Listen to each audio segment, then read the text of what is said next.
WBNE.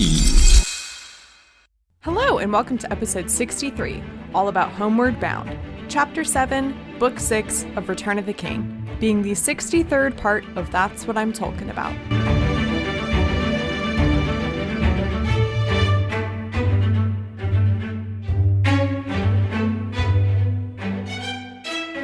Hello, my name is Mary Clay. If that's too complicated for you, just call me MC. And today I'm joined by Caitlin and Joey of Shadowfacts. Welcome. Thank you. Thank you. And as I understand it, you guys also have a Nancy Drew podcast? Stream. Nancy Drew, game stream. Oh, okay, yes. gotcha. Yeah, we're slowly working our way through all the old point-and-click games, which is a lot of fun. I love that. That is so amazing. But even more amazing is your podcast Shadowfacts, which is dedicated to the horses of Lord of the Rings. Yeah. So, in the Tolkien world. So why don't you guys introduce yourselves a little bit and tell the listeners a little bit about that. Well, I'm Joey. I use they, them pronouns. And Shadowfacts is a podcast about Lord of the Rings, but only the horse parts. We aim to discuss every horse mentioned or visible on the screen. Caitlin, do you want to add to that? Yeah. I'm Caitlin. I use she, they pronouns.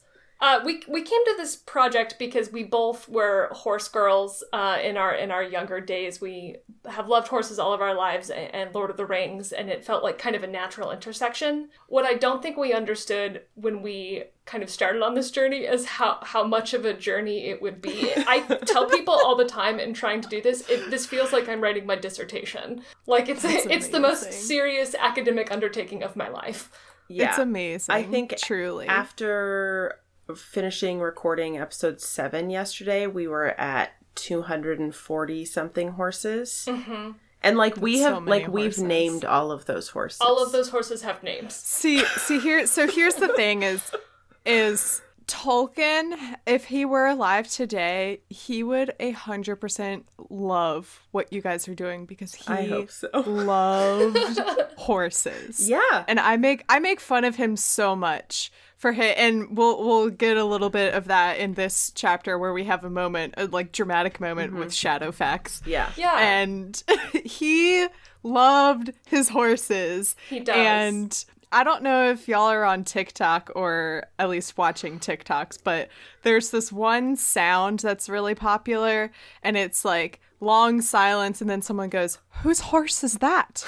And it's a lot of people use it as when you wake up in the morning and a random boy leaves your roommate's room and sneaks out. Yeah, and it's whose horse is that? Or something.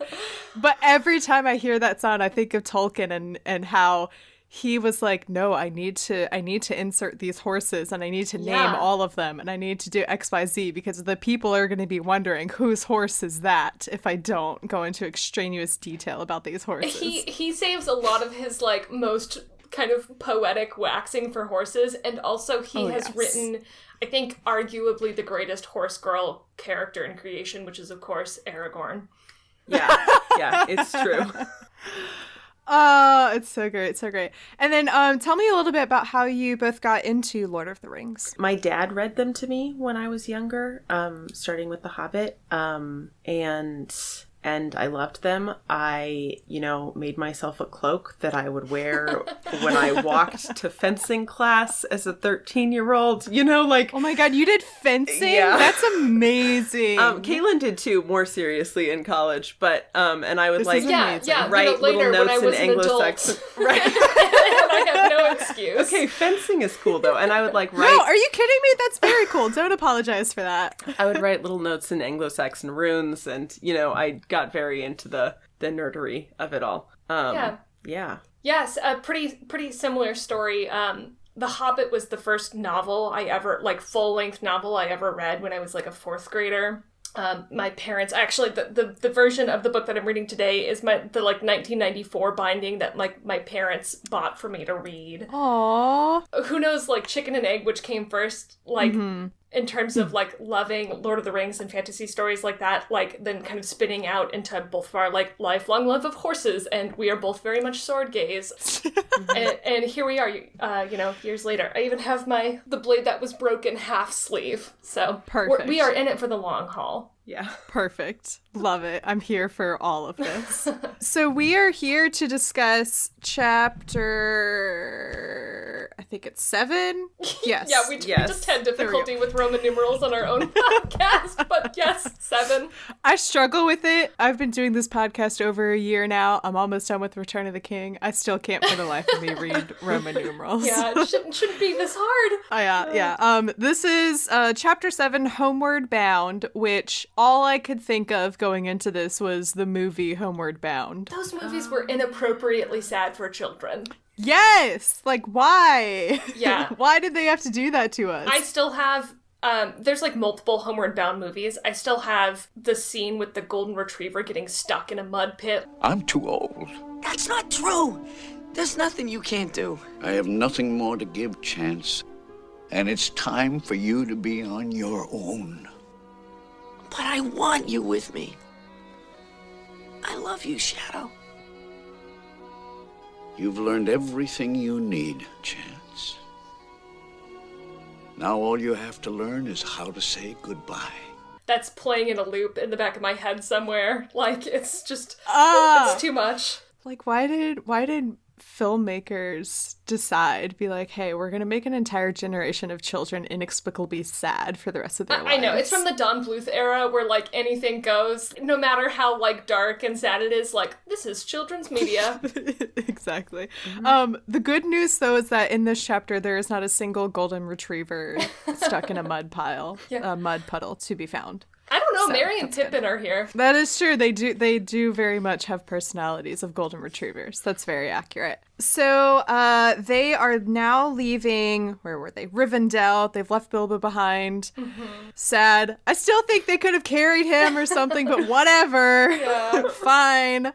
And they start approaching Bree, and as they're approaching, Frodo feels this pain in his shoulder where he had his injury. Yeah. And he says that it was a year ago today that he got stabbed by the Ringwraith.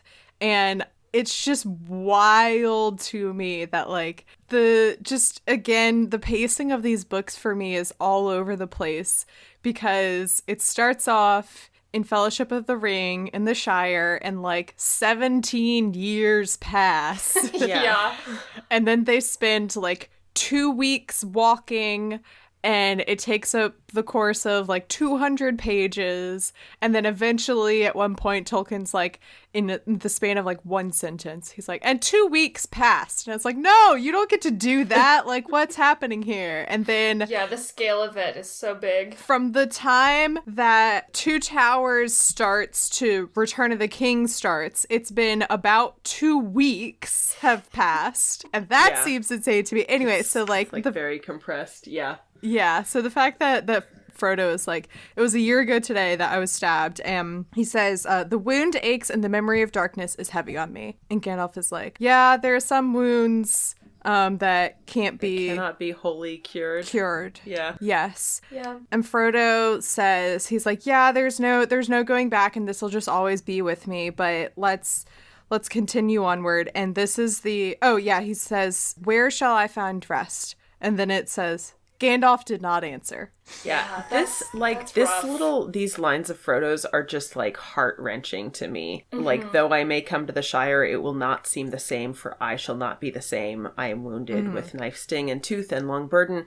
Where shall I find rest? And it's just, ugh! And like, I don't know, there's lots of stuff about Tolkien, like, knew the horrors of war before writing this book, and it feels, it's so evocative of, like, Frodo has gone through a horrible trauma and is changed, and even though, like, it's good to be going home, like, going home is not the same. Yeah. Yeah. Well, and even, he does have this moment of kind of darkness and despair, and by the next day, he's already, the pain unease had passed, and Frodo was merry again, as merry as if he did not remember the blackness of the day before, which I think is actually very comforting. So many of the characters really experience these, like Joey said, big T traumatic things, and it's this reminder that, like, healing and recovery and growth after things happen to you, like, is non-linear. Like, there are there are bad times, and that does not preclude the possibility of good times again.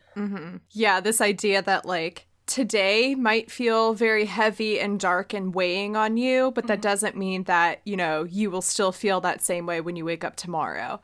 And just this idea of you should try, you know, you should continue and see what tomorrow feels like, because there's a very good chance you could feel totally different. Well, and even feeling those bad like that's not failure. That's not taking steps backwards. Like it's a process and a journey, just like everything else that they've gone through. Yeah, because they've had, these hobbits have they've been put through the ringer. Everyone has. Just since the ring was destroyed, they've had a lot of, it's an emotional roller coaster, because there's like the emotional high and adrenaline and everything of the ring is destroyed and oh my god, we're not gonna die in Mordor, this is fantastic news. Yeah. And then they go to Ithilien, I think, is where they have this like big party and feast, and Sam and Frodo see Merry and Pippin again, and everyone, they see Legolas and it's all great and happy. And then when they get to Minas Tirith, Frodo's like, hey, I'm ready to go home, and Aragorn's like, no, you're not leaving until I get married. And then they have an entire chapter of like celebrations, but oh, we're leaving and we're never gonna see you again, bye. And then like, oh, it's Treebeard, oh no, we're leaving next and we're never gonna see you again, bye. Yeah, the crash after this like goodbye tour has got to be so rough. Oh, it's so sad. Yeah, I hate it. Yeah.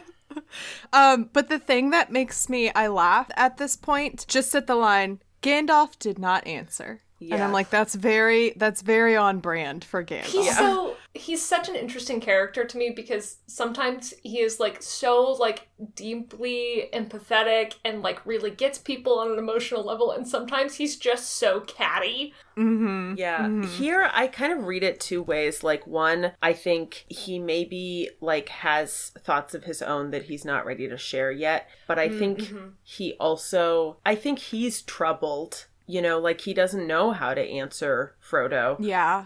And isn't the person to, like, I think other characters there would, like, kind of fill that with some platitude. And Gandalf won't do that. Gandalf will, like, kind of carry the weight of that moment. Yeah, and just leave you hanging. Just leave you hanging. Yeah. Yeah, I also definitely got the impression that he either knows things that he doesn't want to share with Frodo that would, like, make his burden heavier, or the other thing is, I feel like if he did answer, the answer would be like, yeah, I don't really know when you're ever gonna feel better again either, so let's go to the Shire. Like, God.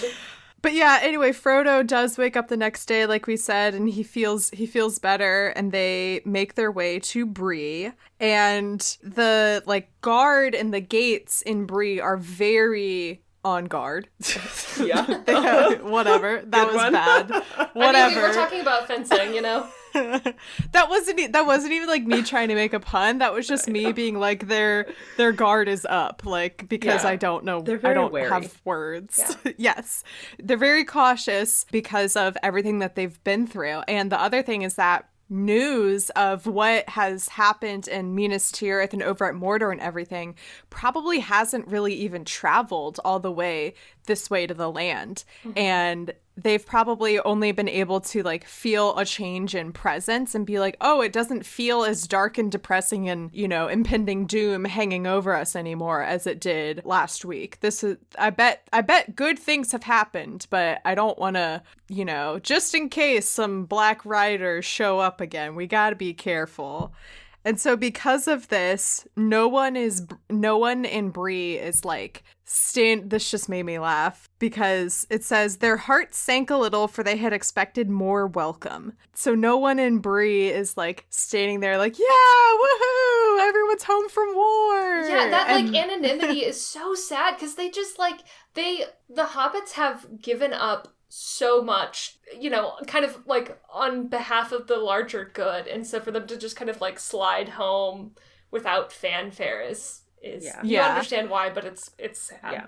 And I mean, this is not home yet. Like, they are not actually even back in the Shire yet, but they're close. Bree is, you know, there are at least hobbits there as well as, you know, big people. Yeah. So it just kind of like made me chuckle a little bit because they kind of have been very used to there being a lot of fanfare and celebration whenever they show up somewhere. Like when they went from Minas Tirith to, where did they go? Edoras, there was like a huge feast and party. I mean, they've been hanging with like kings and princes and like the coolest, the like highest ranking wizard in the land for the last year.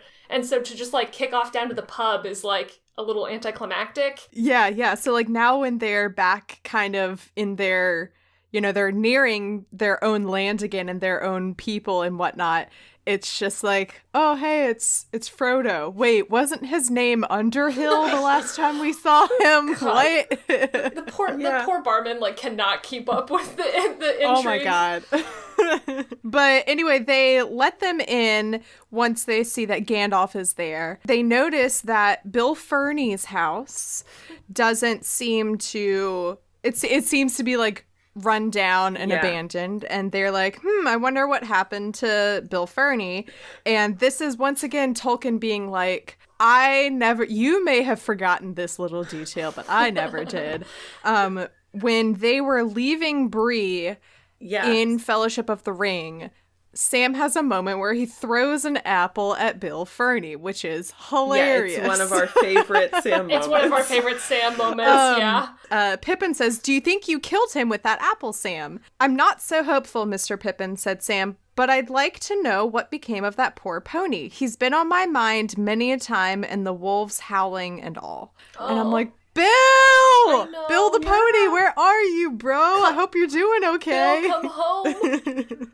So they go to the Prancing Pony where they meet Butterbur, who I was extremely annoyed with when we read the Prancing Pony chapter in Fellowship of the Ring, because we come to find out that the reason the hobbits were like on their own from the Shire to Bree is because Butterbur was supposed to send a letter detailing instructions, and he forgot, and I screamed. Yeah. I mean, Gandalf roasted him pretty good for it in his, like, little postscript of the letter, which is, like, if Barlaman forgets what... Joey, do you remember the exact quote? He, like, in that... No, he says... It is something about, like literally roasting him. Like, I'll roast you or something. No, it literally says, like, if P.S. if this letter never finds you, I shall give Butterbur a good roasting. There it is. And... that led me to take the word roasting a little more in a modern sense. And I was like, okay, what would like the Comedy Central roasting of Butterbur be? And it's like, Butterbur is so forgetful. How forgetful is he?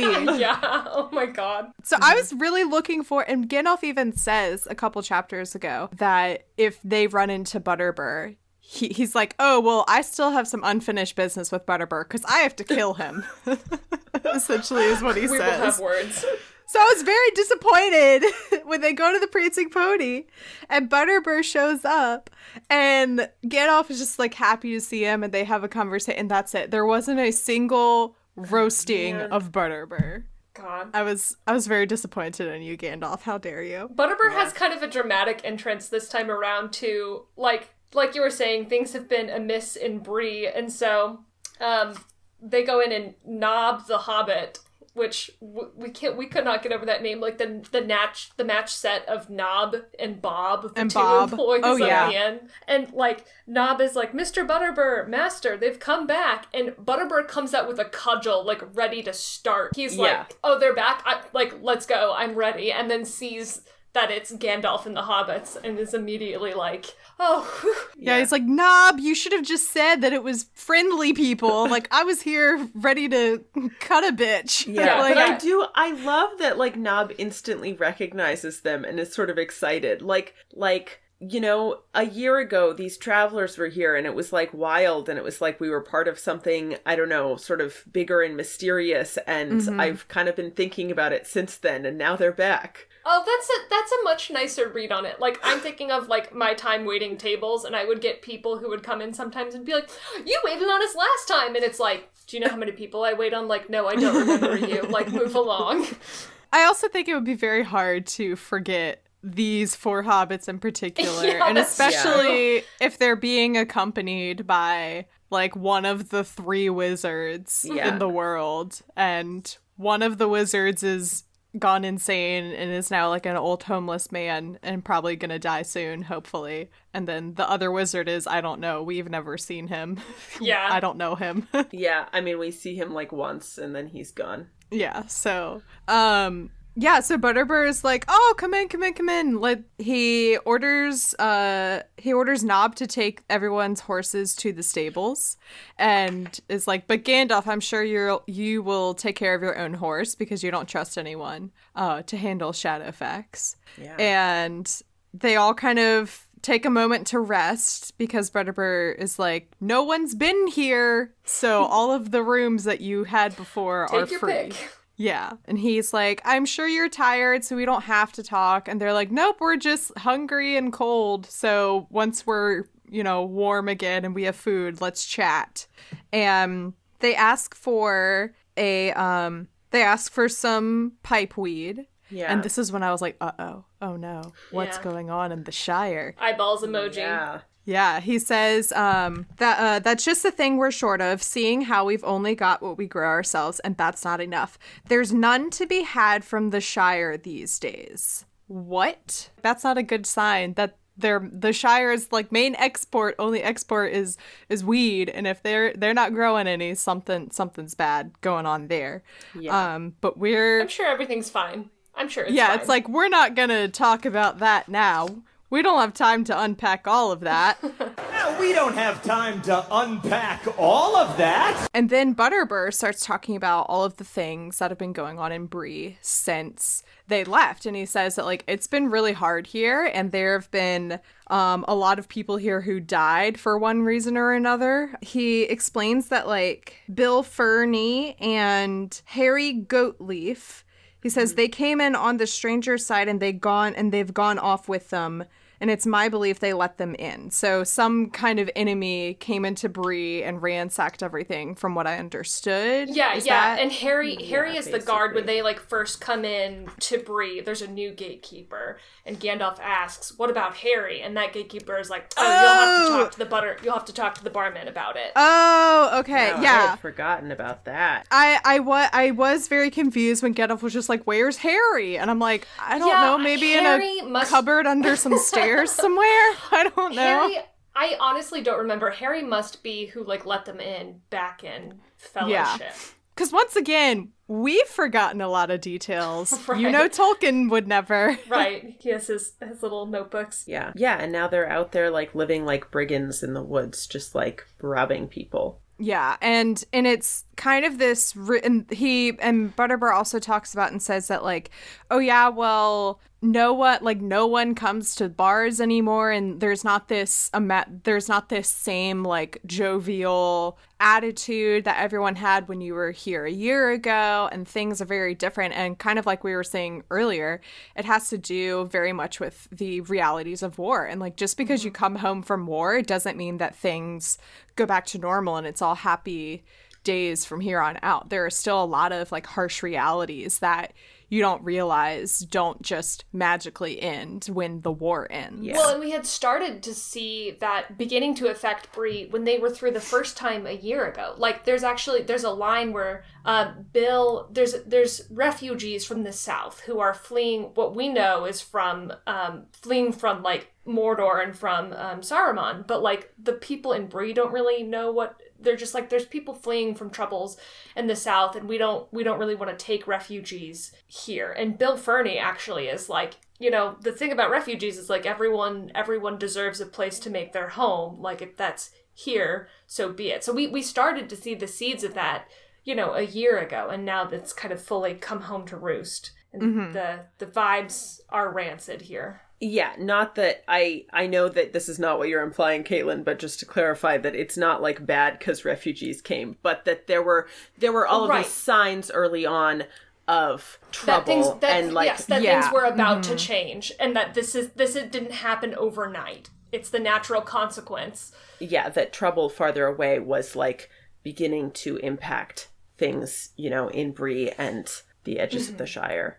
Yes, yes. Yeah. Well, this moment, Pippin is like, well, we weren't troubled by them in the woods, and we weren't going that fast. And then Butterbur is like, well, it's no wonder, like, you're armed and you have armor, and Y'all look it like took cool me aback. soldiers.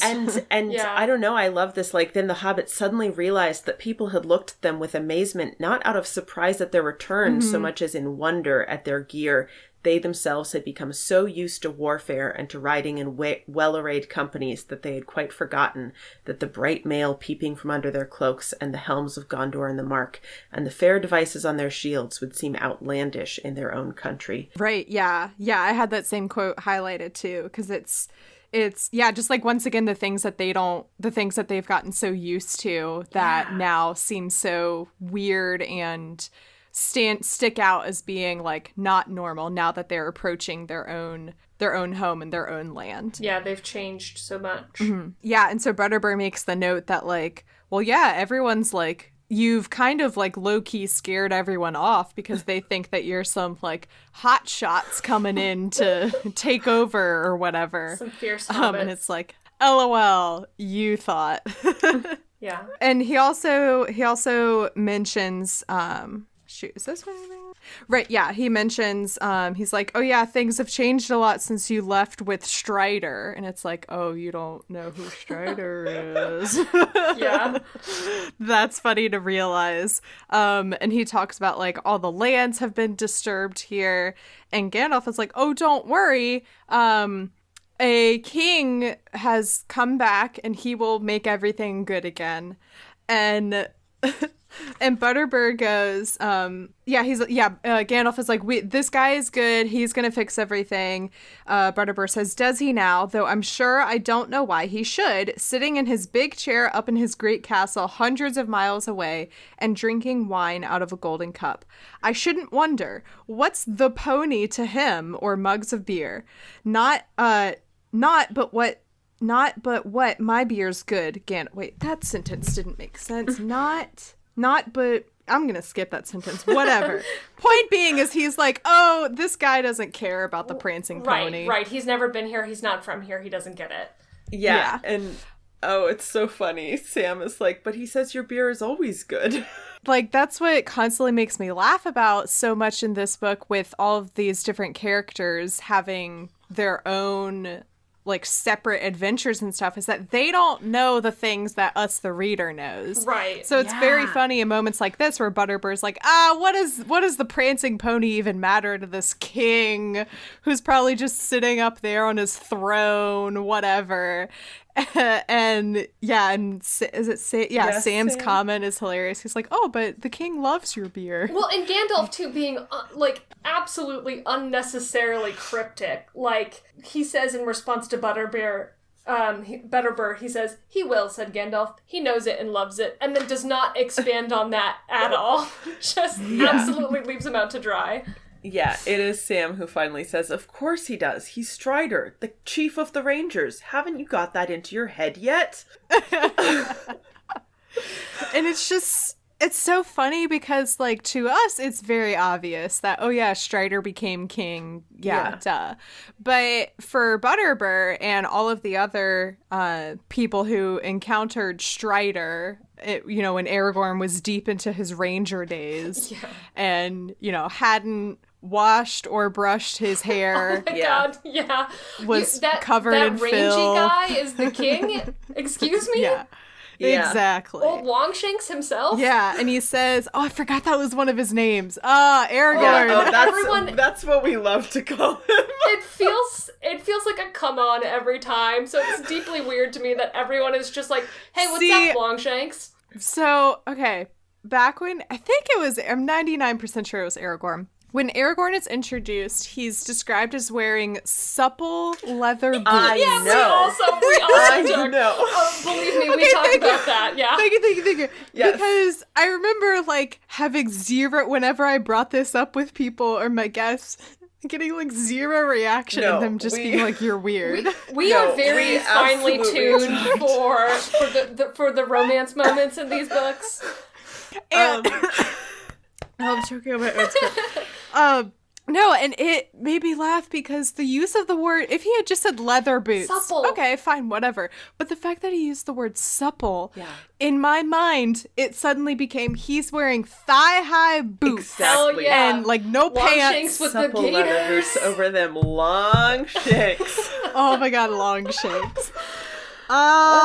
So good, so good. Yeah, and so Butterbur like thinks back to the Rangers and stuff, and is thinking back to Strider and imagining him, and you see it's a very slow realization for him. It says, "It went in at last, and Butterbur's face was a study in wonder. The eyes in his broad face grew round, and his mouth opened wide, and he gasped. 'Strider!' he exclaimed when he got back his breath. 'Him with a crown and all and a golden cup?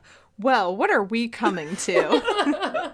And Gandalf says, 'Better times for Bree at any rate.'" That's so good. I want to go back just a bit. For me, it's at the top of this page when Butterbur is still like going on about like how, who's the king to us. And he mentions that his beer is good and it's been uncommon good since Gandalf, came in the autumn of last year and put a good word on it. And I love the idea of like this Totally missed extremely that. powerful wizard like using that to He like blesses your beer. to bless your beer. Yeah. That's amazing. I mean, totally a little bit missed that. self-serving, because then whenever Gandalf stays at the Prancing Pony, he knows that It's he'll good get. beer, So yeah. I do have to say, this for moment himself. actually clarifies something that has been a point of contention between Joey and I on our podcast about Gandalf using magic, which is that the first time they send Bill off outside the gates of Moria, Gandalf tells Sam as Bill is like riding away and Sam is distraught thinking that Bill is going to be like attacked by wolves or whatnot. And Gandalf says that he put a spell of protection on the pony. Gandalf like acts it out at least. Like he puts his hand on Bill's head and says, like, may the Lord keep and bless you, or whatever. That's not what he says. Go and grace my child. Like, he's like, may you stay safe and get back safely. And when we talked to Molly Knox Ostertag in a couple episodes ago, we ended up discussing this moment, and Caitlin brought up that I thought Gandalf was lying, like not cruelly. Gandalf I thought it was a just very trying to, kind like, white lie to make Sam feel better about it. to just comfort him. And I thought that was Gandalf actually using But magic. if Gandalf is out here just blessing the beer, Bill. like at the inns he likes, then then why not bless then he the absolutely ponies, did some horse magic. I mean, that's priorities right there, when you're some grand... We must protect the boy. You're some grand all-knowing wizard, and the things you use your magic on are 1, beer, 2, ponies. That's it. That's great. It's like Arwen giving up the light of the even star, like to stay with Viggo Mortensen, and Gandalf is just out here like, I bless you beer, I bless you Bill, like, it's very good to me. Beer and Bill. Beer and Bill. That's all you need in life, Wow. And speaking of Bill... Yes! That's what happens next. Yeah, Nob comes back, and that reminds him, talking about the horses in the stables and whatnot. He turns to the hobbits and says, "If you recollect Bill Ferny and the horse thieving, his pony, as you bought, well, it's here. Come back all of itself it did. But where it had been to, you know better than me. It was as shaggy as an old dog and as lean as a clothes rail, but it was alive. Nobbs looked after it." And Sam says, "What? My Bill? Well, I was born lucky, whatever my gaffer may say. There's another wish come true. Where is he?" Sam would not go to bed until he had visited Bill in his stable. Oh, I am not okay. This is like, there could not be a better moment for like us and our podcast specifically to be on than for like the reunion of Bill and Sam. Sam just loves Bill so much, and I love it. And then also like they're coming back, right? And so many things. I'm sorry, I'm having so many feelings. I'm in a glass case of emotion. So many things have changed, and like Bree is like darker and scarier than it was before, and like they're hearing weird rumors, and like what if nothing is the same? But then Bill is there, and it is like proof that even though lots has changed and they're, you know, emotionally wounded in various ways, there's also ways in which like Sam's loyalty and nurturing has endured, not just through getting the ring to Mount Doom, but in this like more ongoing, like future reaching way, because Bill is okay and he came home and they're reunited. Yeah. Bill is okay. Yeah. Yeah.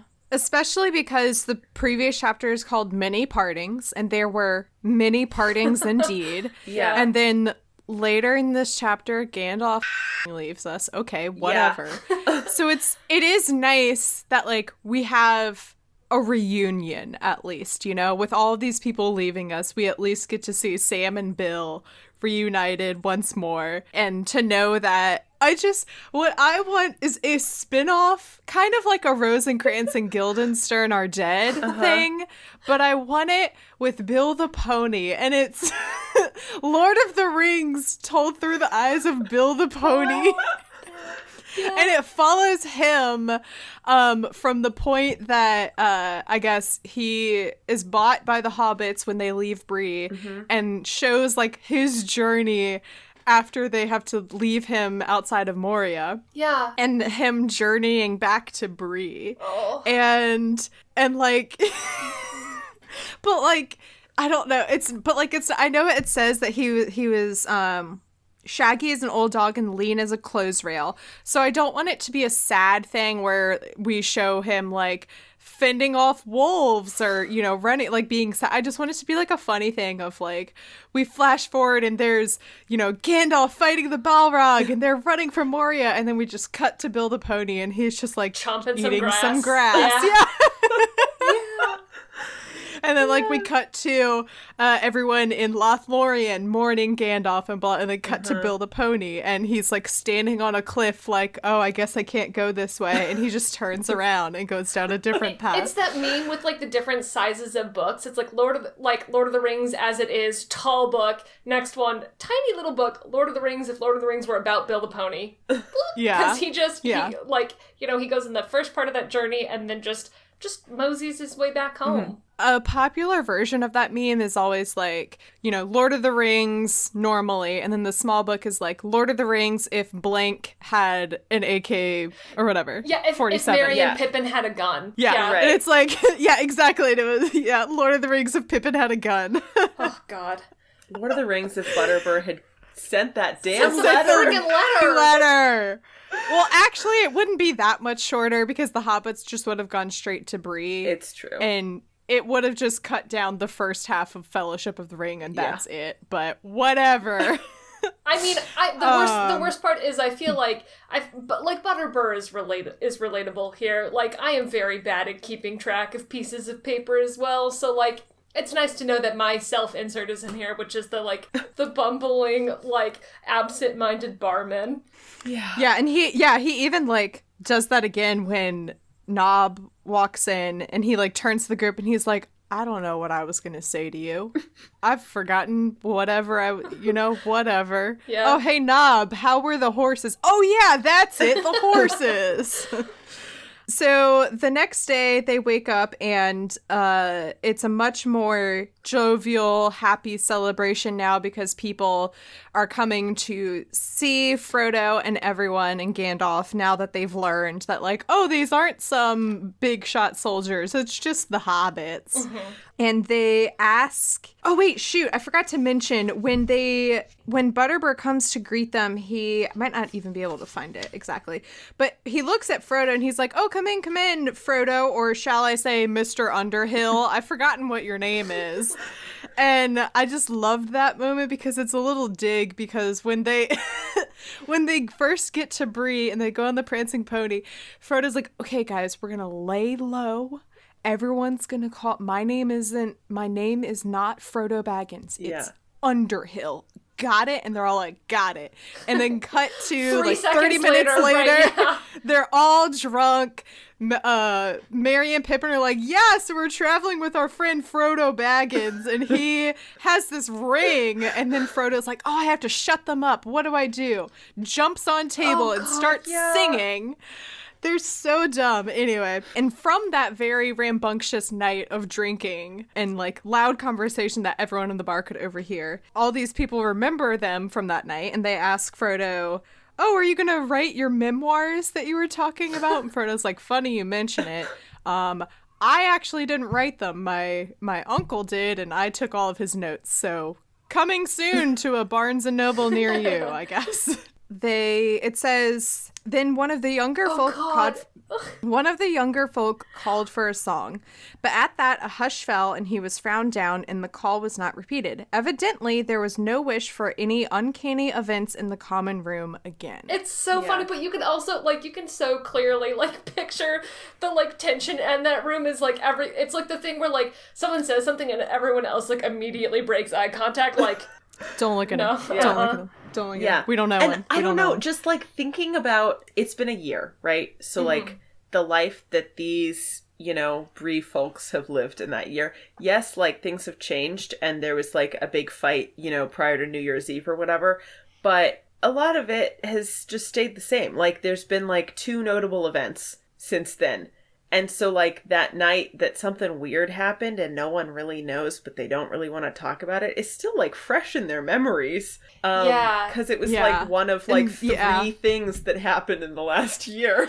Was Frodo sang a song and then everything went to that night. Yeah. Which is both funny, but it's also, like, it is another thing to, like, drive home, like, how much a wedge has been driven between the hobbits who went on this journey and the people around them. Like when that happened the first time around, like, the scene of, like, Frodo disappearing and trying to, like, socially smooth it over in the aftermath so that it doesn't he doesn't draw attention to himself and his group, because the whole thing is they're trying to stay hidden. And I remember it being, like, a tense scene, and that pales in comparison now to everything else that they've been through. Yeah. Yeah, and it's just a weird moment for them to be reading Lord of the Rings.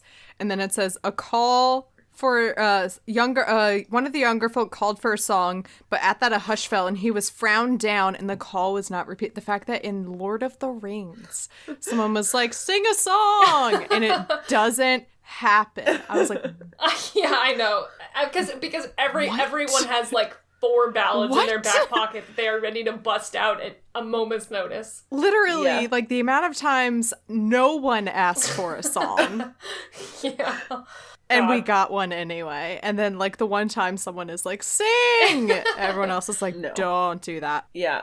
I also love a couple lines before that. Frodo is talking about his book and says the narration says, he promised to deal with the amazing events at Bree and so give a bit of interest to a book that appeared likely to treat mostly of the remote and less important affairs away south.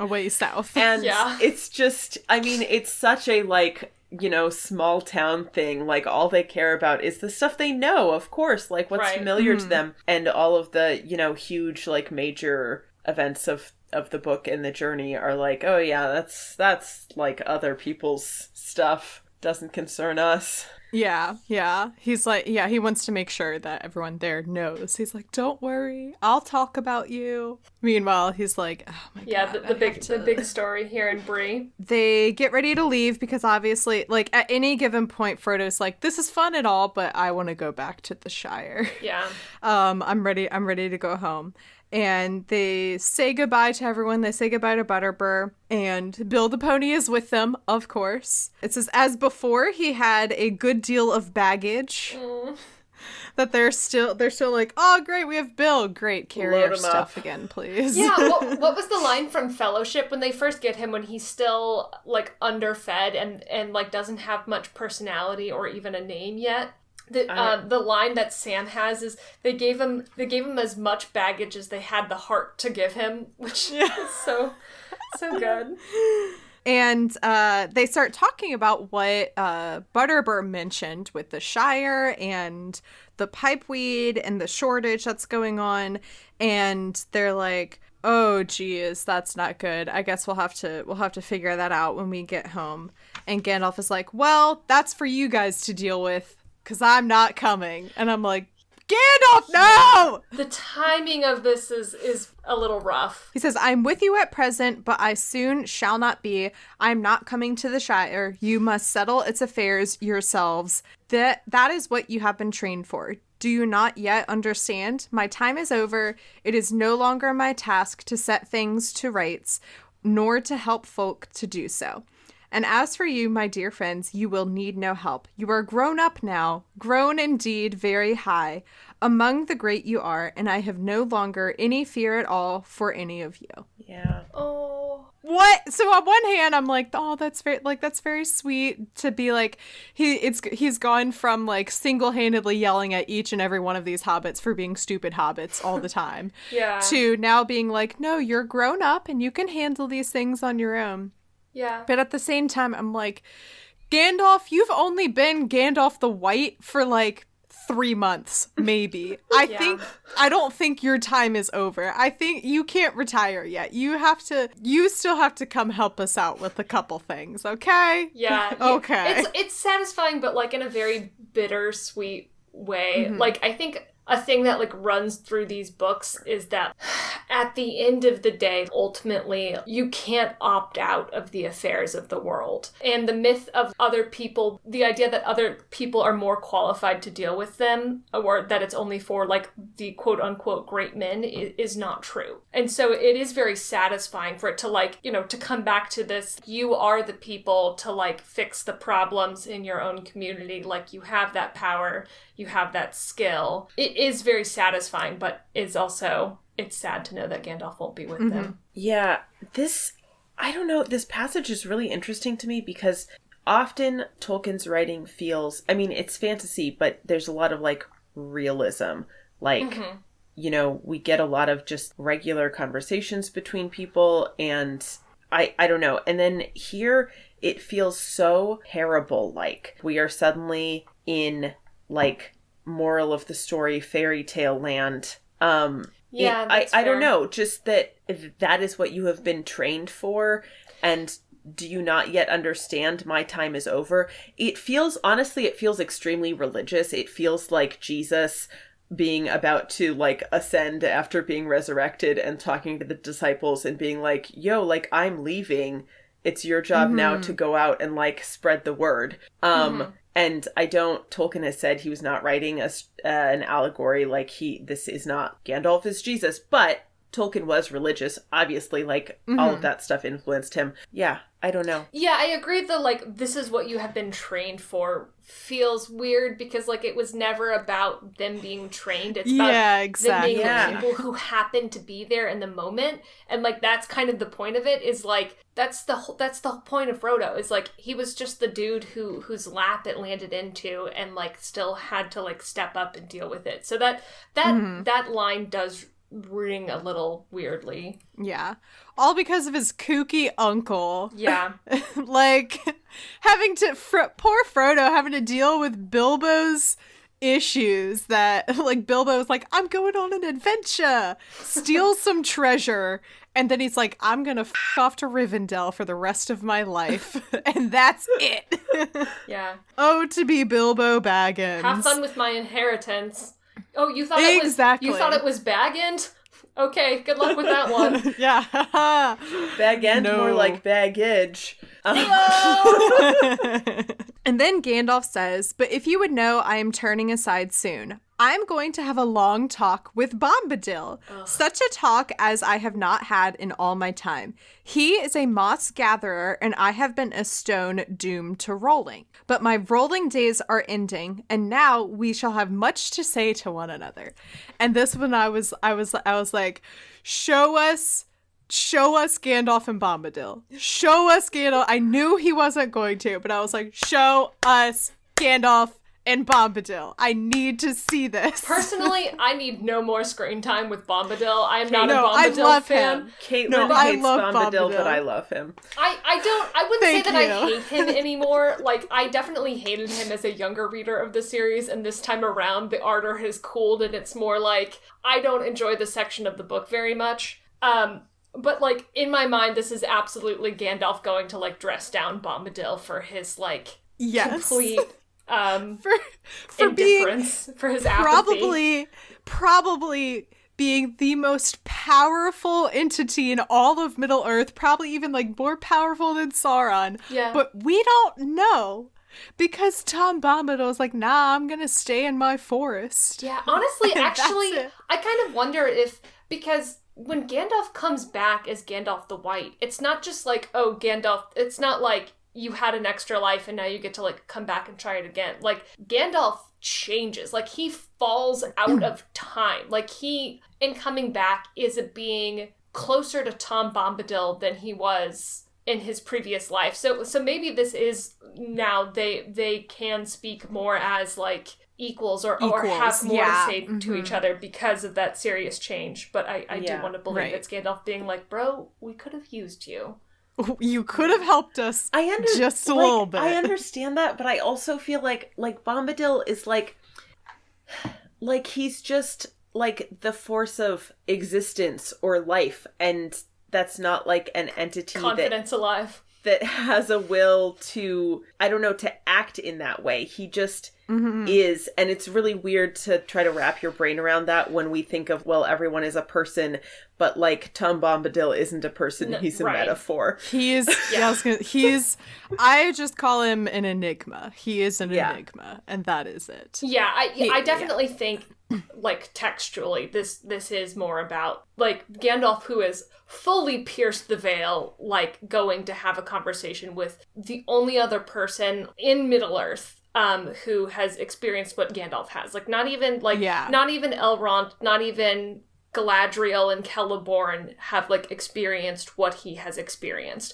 And so I very much read this more as, like reaching out for, like, companionship and mutual understanding than, like, you tell him. Oh, that's funny, because I read it the opposite, where maybe he means it friendly, but they before they part, Frodo does say, talking about Bombadil, he says, I wonder how he's getting on. And Gandalf says, as well as ever, you may be sure. Quite untroubled, and I should guess not much interested in anything that we have done or seen, unless perhaps in our visit to the Ents. Yeah. So the fact that he's like, oh, I can tell you how Bombadil's doing. He's doing just as grand as he always has been. He probably barely even noticed a change in the atmosphere. Yeah. He knows what's been going on. He doesn't care. And when I tell him about everything, he's not going to care. He's going to, like, be sleeping or not paying attention. But as soon as I say, oh yeah, we ran into Treebeard, he's going to be like, oh my God, you met the Ents? Tell me more. And that's it. Yeah. And I loved that, like, I mean, they were definitely, like, kind of friendly digs at him.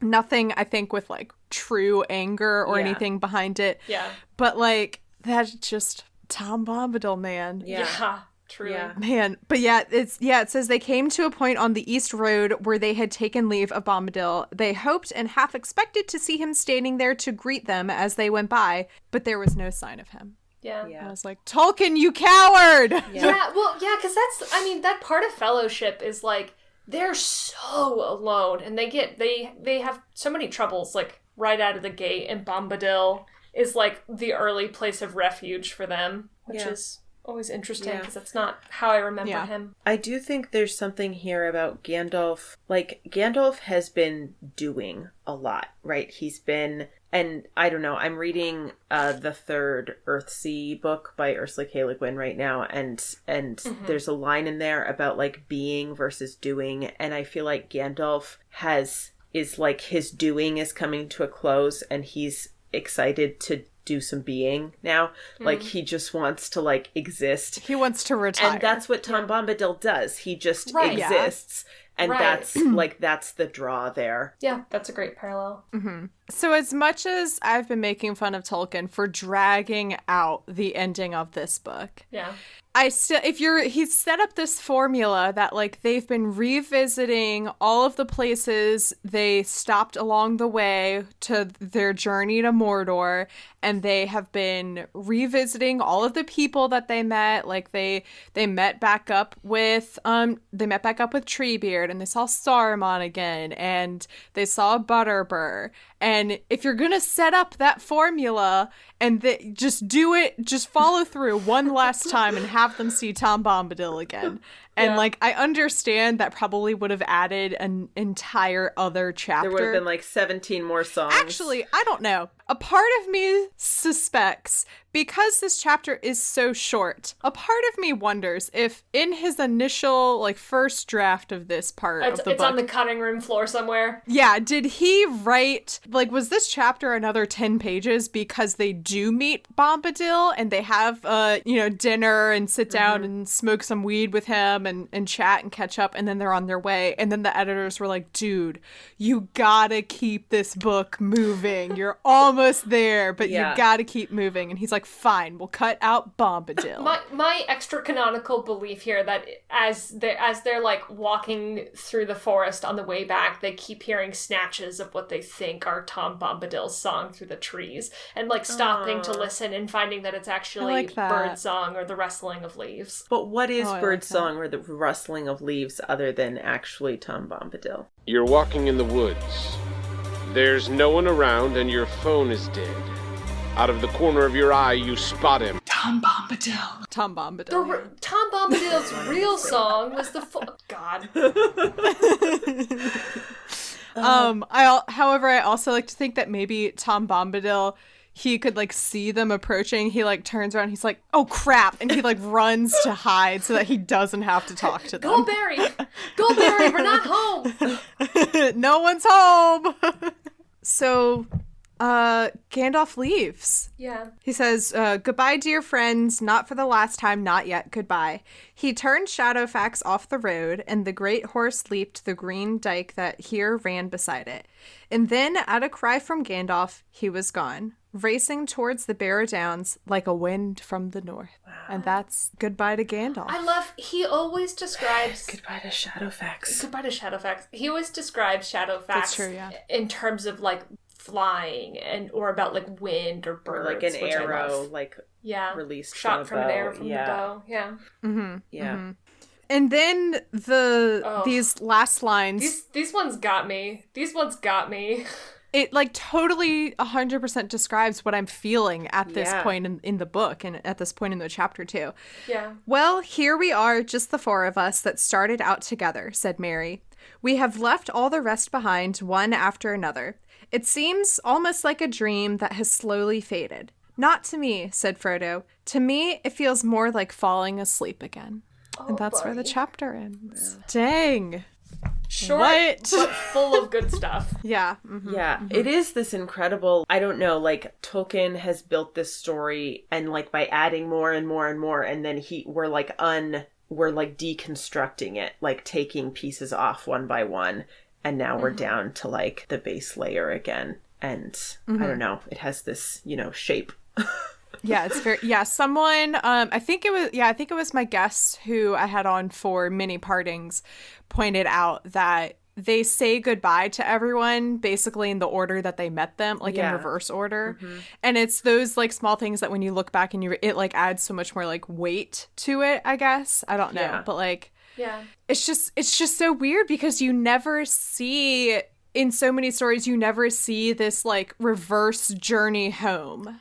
Yeah. If that makes sense. Yeah, because I think it's a thing that's really difficult to deal with, both from a craft perspective, like as the writer, but also as the reader. The hardest part of the story is always the ending and the realization that after these kind of like great heights, where do you go from there? And so it's so, I think, powerful here to see like Frodo struggling with that same feeling, like on the page. Yeah. I realized recently that I kind of like it when books kind of deal with that kind of crash, because I feel that crash when I finish a book sometimes.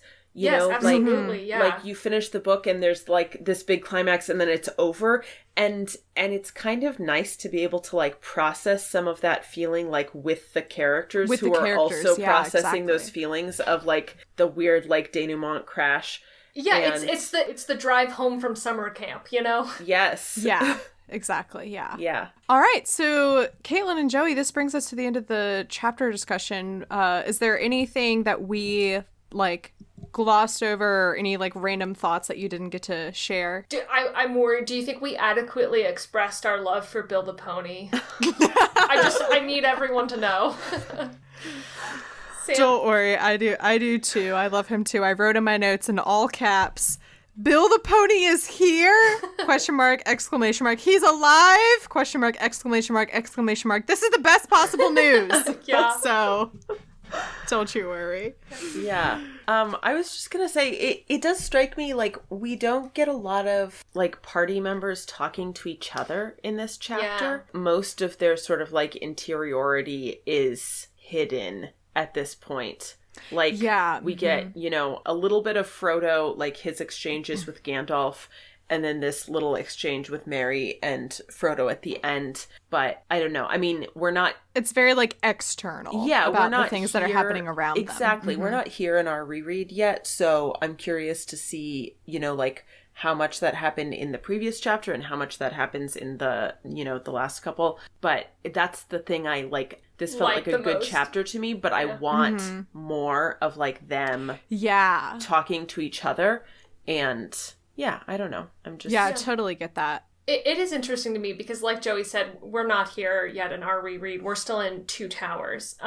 But, like, jumping ahead, like, something about the overall tone, like, felt different enough that I feel like I would have known that we were in Return, like, regardless of the plot happenings. So I'm excited in our own reading to, like... And I would say the same of, like, Two Towers and Fellowship. So I'm excited to, like, you know, be there, like, as that tone shifts. Yeah. Yeah. All right, cool. Well, this brings us to the end of the episode. What would y'all like to plug and share with the audience?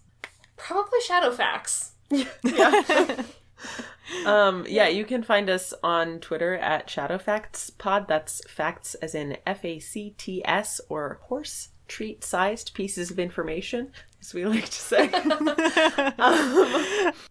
And you know, if you love horses or don't know anything about horses, we hear from our listeners that it is equally enjoyable both ways. So nice.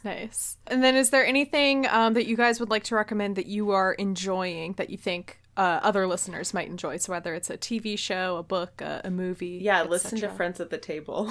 Listen to Friends at the Table. Friends at the Table is an actual play podcast about smart characterization, fun interaction between good friends, and critical world. I messed it up. You got the three things just in a different order.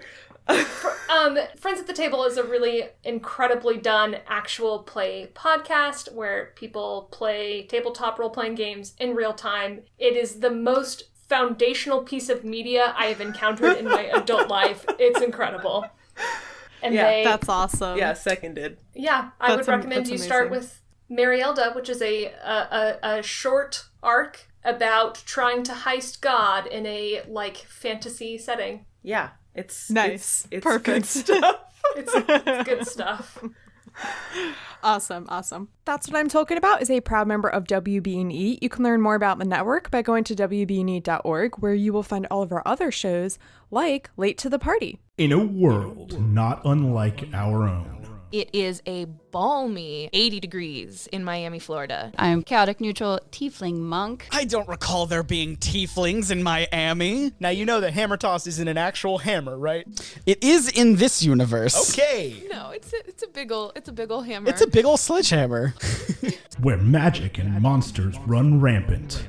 Kind of looks like a bug monster. Oh, Jordan has showed us a diagram of, I think, Red Eye's Black Dragon from the Yu-Gi-Oh! Oh my god. Well, I speak infernal, so I'm gonna ask it what the heck it is. A real estate agent. Lily Davis, who sells real estate by day. A football coach.